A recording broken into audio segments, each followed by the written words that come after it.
지금 달력을 한번 봐주십시오. 5월이 얼마나 남았습니까? 만약 여러분이 집을 2채 이상 가지고 있거나 자식에게 물려줄 부동산이 있는 부모라면 지금 이 순간이 인생에서 가장 중요한 갈림길입니다. 많은 분이 이렇게 생각하십니다. 나중에 자식 결혼하면 주지 뭐. 집값 좀 더 오르면 그때 팔아서 나눠주지. 하지만 그 아니란 생각이 여러분의 노후자금 수억 원을 세금으로 공중분해시킬 수 있습니다. 오는 5월 대한민국 부동산 세법에 아주 중요한 변화가 예고되어 있습니다. 바로 다주택자 양도소득세 중과 배제 조치의 종료 시점이 다가오고 있기 때문입니다. 이게 무슨 뜻일까요? 5월까지 팔지 않거나 증여하지 않으면 세금 고지서의 숫자가 달라진다는 뜻입니다. 오늘 우리는 2026년 5월 개정법을 기준으로 자식에게 집을 증여하는 게 유리한지 아니면 남에게 팔아서 현금을 주는 게 유리한지 그 냉정한 계산법을 실무적으로 뜯어보겠습니다. 세무사 사무실에 가기 전 이 영상만 보셔도 상담료 30만원과 세금 1억 원을 아낄 수 있습니다. 5월의 공포, 양도세 중과 배제란? 먼저 가장 시급한 5월의 이슈부터 짚어드리겠습니다. 현재 정부는 조정 대상 지역 내 다주택자가 집을 팔 때 최고 82.5%에 달하는 징벌적 세금을 한시적으로 유예해주고 있습니다. 즉 원래 내야 할 세금보다 훨씬 적게 내면서 집을 처분할 수 있는 세일 기간이라는 뜻입니다. 하지만 이 혜택은 영원하지 않습니다. 매년 5월 이 조치를 연장할지 말지가 결정됩니다. 만약 시장 상황이 변해서 연장이 안 된다면 여러분은 집 판 돈의 절반 이상을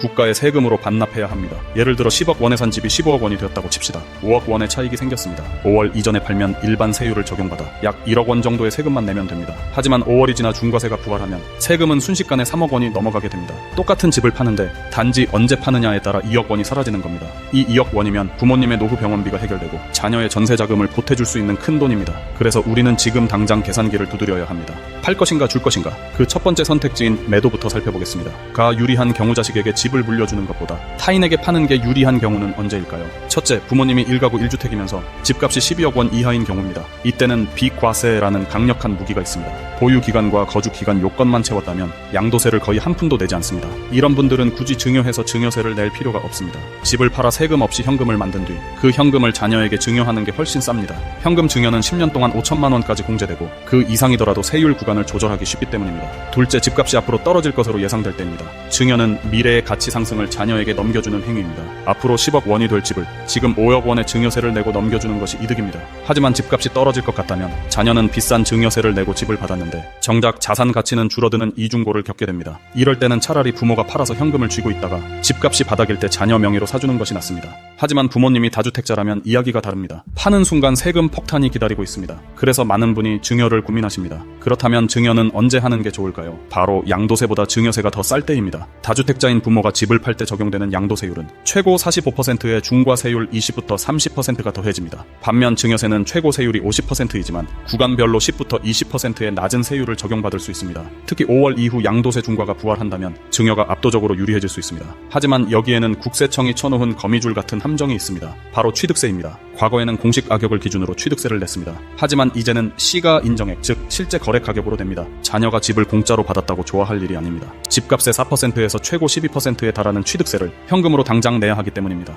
10억 원짜리 아파트를 증여받았다면 취득세만 1억 2천만 원이 나올 수 있습니다. 이 돈이 없는 자녀에게 부모가 취득세까지 대신 내준다면 그 돈에 대해서 또다시 증여세가 붙습니다. 이것이 바로 증여의 딜레마입니다. 그래서 등장한 것이 바로 부담부증여입니다. 많은 유튜버들이 절세의 마법처럼 소개하는 방법입니다. 부담부증여, 약인가 독인가? 부담부증여란 집을 줄 때 그 집에 있는 전세 보증금이나 대출도 함께 넘겨주는 겁니다. 예를 들어 10억짜리 집에 전세 6억이 들어있다면 자녀는 차액인 4억 원어치에 대해 서만 증여세를 냅니다. 세금이 확 줄어드는 것처럼 보입니다. 하지만 세상에 공짜는 없습니다. 자녀가 떠안은 6억 원의 빚, 국가는 이것을 부모가 자녀에게 집을 팔았다고 봅니다. 그래서 부모는 그 6억 원에 대한 양도소득세를 내야 합니다. 여기서 다시 5월의 이슈가 등장합니다. 만약 5월이 지나 양도세 중과 배제가 종료된다면 부담부증여를 하더라도 부모가 낼 양도세가 폭탄이 됩니다. 배보다 배꼽이 더 커지는 상황이 발생합니다. 따라서 부담부증여를 하려거든 반드시 5월 이전에 매듭을 지어야 합니다. 등기 접수일까지 5월 안에 완료해야 안전합니다. 유학 서류도 마감일을 넘기면 입학이 취소되듯 세금 혜택도 마감일을 넘기면 국물도 없습니다. 증여를 결정했다면 반드시 알아야 할